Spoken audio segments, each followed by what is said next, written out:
Instead of a background image, you can make a CHOICO game using the Google Map. In the Google Map that appears in the scene, you can zoom in and out. Use satellite view, show or hide the labels on the map. Show your current location.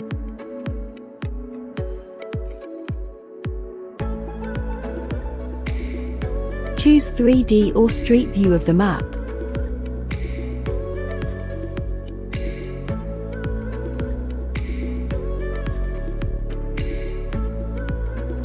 Use Google Compass to orient yourself.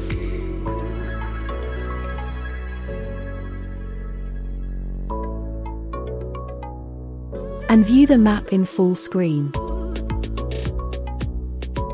You can add a point on your current location by clicking on Add a marker in current location.